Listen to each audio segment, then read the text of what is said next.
इस एपिसोड की शुरुआत में हम असानो को देखते हैं जो मित्सुमी से फोन पर बात कर रहा था। मित्सुमी असानो को एक कहानी सुना रही थी जिसमें जो भी couple match making ferris wheel पर एक साथ बैठकर सनसेट को देखते हैं वो जिंदगी भर एक दूसरे के साथ रहते हैं और मैं भी तुम्हारे साथ वहीं जाना चाहती हूँ। लेकिन तभी असानो के सामने एक कार आकर रुकती है और उसमें से एक बंदा बाहर निकलता है।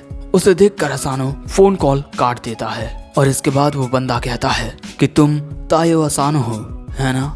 मैं एक पुलिस ऑफिसर हूँ, सेइजी होतोकेयामा। तुम्हें मेरे साथ चलना होगा।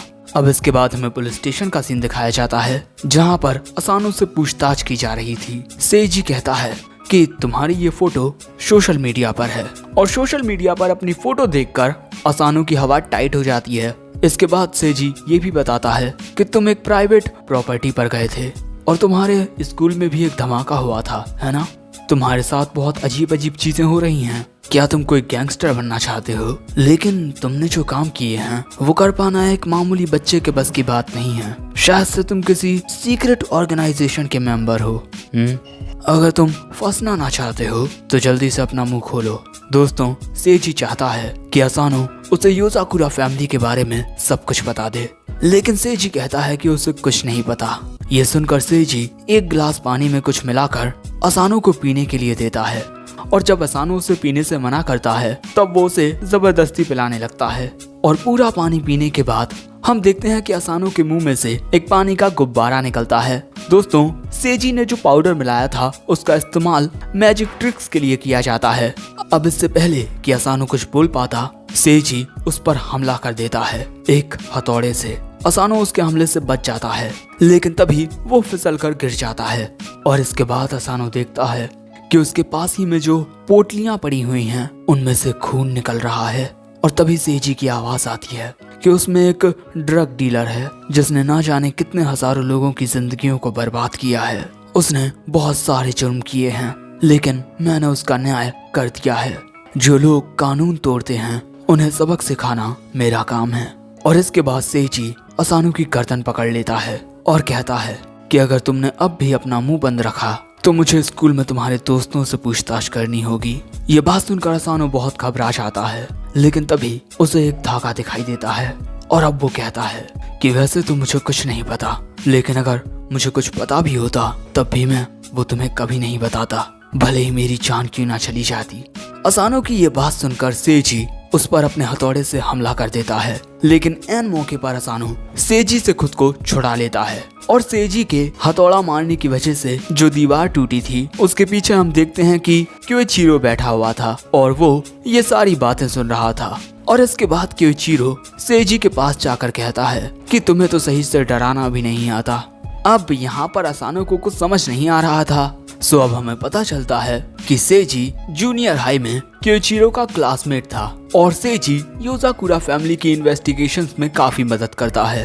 अब इसके बाद क्योइचिरो पूछता है कि इसने तुम्हारी इन्वेस्टिगेशन में कैसा परफॉर्म किया। सेइजी असानो के पास जाकर कहता है कि तुम मेरी बातों से भी डरे नहीं और ना ही मेरी बातों में उलझे, तुम पास होते हो। मैं तुम्हारे साथ काम करने का इंतजार करूंगा।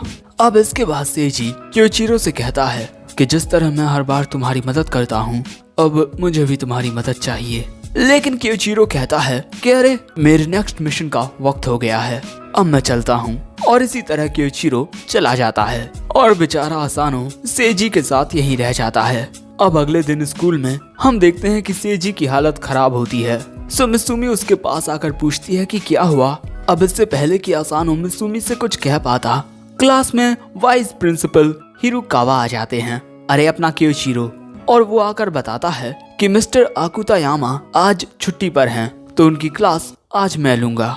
वैसे असानो तुम्हें क्या हुआ? तुम्हारी हालत कुछ अच्छी नहीं लगती।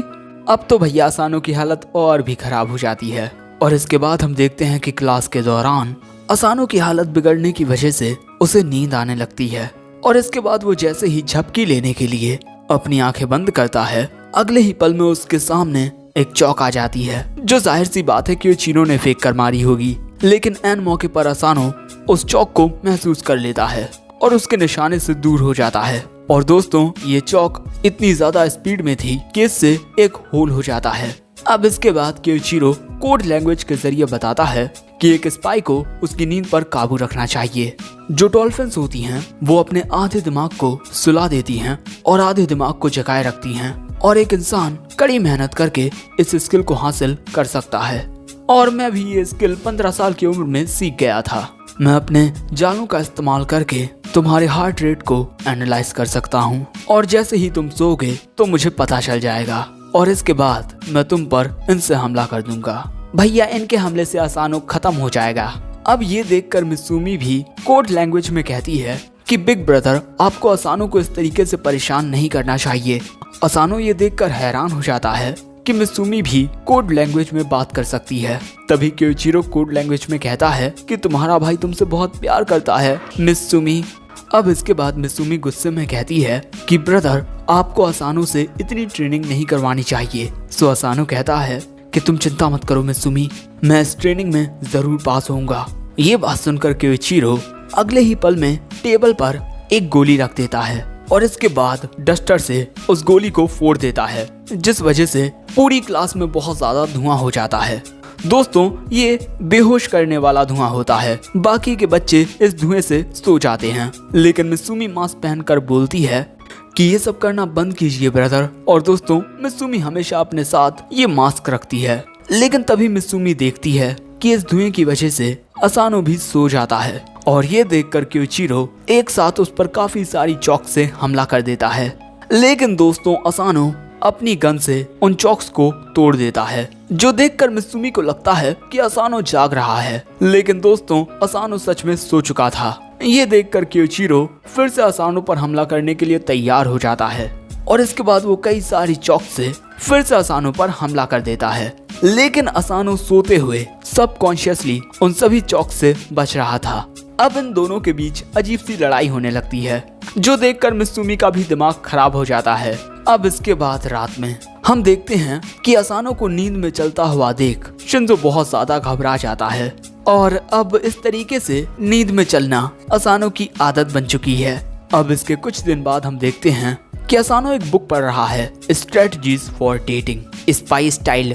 एक स्पाई का काम बहुत मुश्किल भरा होता है, और इसके अलावा हमें ये भी पता चलता है कि 90% स्पाई मैरिजेस का अंत डाइवोर्स होता है।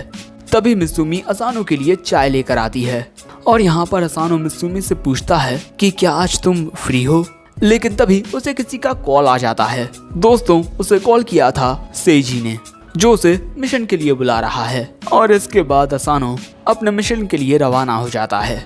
अब इसके बाद एक अम्यूजमेंट पार्क में हम असानो को देखते हैं, और यहाँ पर सेजी असानो को बताता है कि एक मेल और एक फीमेल इस अम्यूजमेंट पार्क में गैर कानूनी बंदूक लिए घूम रहे हैं। असानो पूछता है कि वो दिखते कैसे हैं। सेजी बताता है कि अभी इस बारे में उन्हें पता नहीं। सो इसके बाद असानो देखने लगता है कि आखिर वो दोनों कौन हो सकते हैं, लेकिन वहाँ पर सिर्फ कपल मौजूद होते हैं, और बेचारा असानो अकेला होता है। लेकिन तभी कोई उसके लिए एक ड्रिंक लेकर आती है, और दोस्तों ये और कोई नहीं बल्कि मित्सुमी होती है। असानो पूछता है कि आखिर वो यहाँ पर क्या कर रही है। मित्सुमी बताती है कि उसने सेजी से बात कर ली है, वो असानो के साथ रह सकती है। लेकिन असानो कहता है कि यहाँ पर खतरा होगा। मित्सुमी कहती है कि जरा आराम से, हमें अभी उन दोनों को भी ढूंढना है। और इसके बाद वो वहाँ पर मौजूद कपल्स को देखने लगते हैं, और दोस्तों यहाँ पर मित्सुमी को किसी भी बात की चिंता नहीं होती, क्योंकि असानो उसके साथ होता है। और इसके बाद मित्सुमी असानो को अपनी ड्रिंक पीने को कहती है, क्योंकि उसका टेस्ट बहुत अच्छा होता है। सो असानो वो ड्रिंक पी लेता है, और इसके बाद वो सोचता है कि वो इस मौके का फायदा उठा सकता है मित्सुमी के साथ वक्त गुजारने के लिए। और इसके बाद उसकी नजर एक कपल पर पड़ती है, जो एक दूसरे के बहुत करीब होते हैं। सो अब असानो सोचता है कि उसे मित्सुमी के कपड़ों की तारीफ करनी चाहिए, लेकिन वो ये सही से कह नहीं पाता। और इसके बाद ये दोनों एक कपल के पीछे जाने लगते हैं, जो रोलर कोस्टर की ओर जा रहे थे। और इसके बाद हम देखते हैं कि ये दोनों भी रोलर कोस्टर में बैठ जाते हैं। रोलर कोस्टर को सभी लोग एंजॉय कर रहे थे, सिवाय असानो के, वो तो सो गया था। और अगले सीन में अब वो मित्सुमी से माफी मांगता है रोलर कोस्टर में सोने के लिए। सो मित्सुमी कहती है कि माफी मत मांगो, और जरा इन दोनों को देखो। दोस्तों उनके सामने बैठे कपल की भी कुछ यही हालत होती है। जो लड़का था उसे रोलर कोस्टर में डर लगता है, जिसके लिए वो अपनी गर्लफ्रेंड से माफी मांगता है। वो कहती है कि तुम इसकी चिंता मत करो, ये लो ड्रिंक पियो। और जब वो लड़का उस लड़की से ड्रिंक लेता है तब उन दोनों की उंगली जरा सी टच हो जाती है, जिससे वो दोनों ही शर्माने लगते हैं, जो देखकर इन दोनों को यकीन हो जाता है कि ये वाला कपल वो खतरनाक कपल नहीं है। अब बारी आती है दूसरे कपल की। अब इसके बाद मित्सुमी और असानो एक दूसरी राइड लेते हैं। मित्सुमी को यहाँ पर अपने बालों की वजह से कुछ दिखाई ही नहीं दे रहा था, लेकिन जो वो दूसरा कपल था उनको तो इस रफ्तार से घंटा फर्क नहीं पड़ रहा था। ये दोनों ही बहुत ज्यादा स्ट्रॉन्ग और बहुत ज्यादा करीब होते हैं। अब इसके बाद मित्सुमी कहती है कि ये दोनों भी बहुत ज्यादा लवी डवी हैं। और अब बारी आती है अगले कपल की। असानो और मित्सुमी अब उस तीसरे कपल का पीछा करने लगते हैं, जिन्होंने सूट बूट पहन रखा है। उनको ढूंढते हुए असानो की नजर कुछ गुलाब के फूलों पर पड़ती है। और इसके अगले सीन में हम देखते हैं कि असानो और मित्सुमी उस कपल को ढूंढ लेते हैं और वो दोनों चाय पी रहे थे। सो अब मित्सुमी भी कुछ पीने को लेने के लिए चली जाती है, लेकिन तभी असानो उनकी बातें सुनता है। वो लड़का कहता है कि मैं तुम्हें कुछ दिखाना चाहता हूँ, एक स्पेशल आइटम। ये देखकर असानो अपनी बंदूक निकालने लगता है, क्योंकि उसे लग रहा था कि ये कोई खतरनाक चीज होगी। लेकिन दोस्तों वो लड़का तो एक रिंग निकालता है। उसने शादी के लिए प्रपोज कर दिया है और वो लड़की इसके लिए राजी हो जाती है। बेचारा असानो यहाँ पर गलत समझ लेता है। और इसके बाद हमें पता चलता है कि असानो ने मित्सुमी के लिए एक गुलाब खरीद लिया है, लेकिन अभी तक ये दोनों उस गन वाले कपल को नहीं ढूंढ पाए हैं। लेकिन तभी वो देखता है कि उसके सामने वाला कपल किसी बात को लेकर झगड़ रहा है। लड़की कहती है कि आखिर तुम उस दूसरी लड़की को क्यों घूर रहे हो। वो लड़का ये बात मानने से इनकार कर देता है। इन दोनों की लड़ाई देखकर असानो सोचता है कि ये दोनों तो बहुत ज्यादा करीब थे, अचानक इन्हें क्या हो गया। दूसरी ओर वो लड़का अब वहाँ से उठकर जाने लगता है। ये देखकर वो लड़की अपने पास से एक गन निकालती है, जो देखकर वो लड़का भी एक गन निकाल लेता है। अब ये देखकर भैया उस कैफे में अफरा तफरी मच जाती है। सभी लोग इधर उधर भागने लगते हैं। लोगों के बीच मित्सुमी भी फंस जाती है। वहीं पर वो लड़का और लड़की एक दूसरे की ओर फायर करने लगते हैं। उन बुलेट से बचने के लिए असानो एक टेबल के नीचे छुप जाता है, जहां पर एक और छोटा बच्चा था। और तभी कुछ गोलियां असानो के खरीदे हुए गुलाब को जमीन पर गिरा देती हैं, जो देखकर असानो को गुस्सा आ जाता है। और इसके बाद असानो बाहर निकलकर अपनी इलेक्ट्रिक गन से उन दोनों के ऊपर शूट कर देता है, जिससे उन दोनों को बिजली के झटके लगने लगते हैं। और इसके कुछ देर बाद वहाँ पर पुलिस आ जाती है और उस कपल को पकड़ लिया जाता है। अब वो लड़का और लड़की नॉर्मल हो गए हैं और एक दूसरे के साथ सनसेट देखना चाहते हैं, लेकिन पुलिस उनकी एक नहीं सुनती और उन्हें अपने साथ ले जाती है। और दोस्तों इस कपल को देखकर ये पता ही नहीं चलता कि इन दोनों के बीच का रिश्ता खराब है या अच्छा। वैसे तुमने आज बहुत अच्छा काम किया, शुक्रिया। दूसरी ओर जब क्योइचिरो को ये बात पता चलती है कि सेजी ने असानो और मित्सुमी को एक साथ अम्यूजमेंट पार्क भेजा है, उसे बहुत ज्यादा जलन होने लगती है, जिसके बाद वो चिल्लाने लगता है। अब शाम के वक्त हम देखते हैं कि असानो और मित्सुमी एक साथ बैठे हुए हैं उस बड़े व्हील वाले झूले में। मित्सुमी कहती है कि आज का दिन तो बहुत ज्यादा मुश्किल भरा रहा। यहाँ पर असानो पूछता है कि वैसे तुम उस फेरिस व्हील को राइड क्यों करना चाहती थी। सो मित्सुमी बताती है कि जो कपल फेरिस व्हील में बैठकर एक साथ सनसेट को देखते हैं वो जिंदगी भर एक साथ रहते हैं। अब मित्सुमी की ये बात सुनकर असानो एक गुलाब का फूल बाहर निकालता है और बताता है कि फायरिंग के वक्त इस पर कुछ गोलियां लग गई थी, जिस वजह से ये थोड़ा टूट गया है। आज के दिन मैं तुम्हें घुमाना चाहता था और तुम्हारे साथ वक्त बिताना चाहता था, क्योंकि तुम हमेशा मेरे लिए बहुत कुछ करती हो, लेकिन आखिर में मैं तुम्हारे लिए कुछ नहीं कर सका। और दोस्तों असानो की ये बात सुनकर मित्सुमी बहुत ज्यादा शर्माने लगती है और कहती है कि मैंने सोचा नहीं था कि तुम इतने ज्यादा रोमांटिक होगे। और इसके बाद वो उस गुलाब के फूल को ले लेती है और कहती है कि आज मैं बहुत खुश हूँ, शुक्रिया असानो। असानो भी मित्सुमी को देखकर मुस्कुराता है और इसी तरह ये प्यारी सी शाम ढलती जाती है और इसी के साथ ये एपिसोड भी एंड हो जाता है। वैसे एपिसोड पसंद आया हो तो लाइक करना और इसी के साथ अगर चाहो तो हमारे चैनल की मेंबरशिप को भी ज्वाइन कर सकते हो।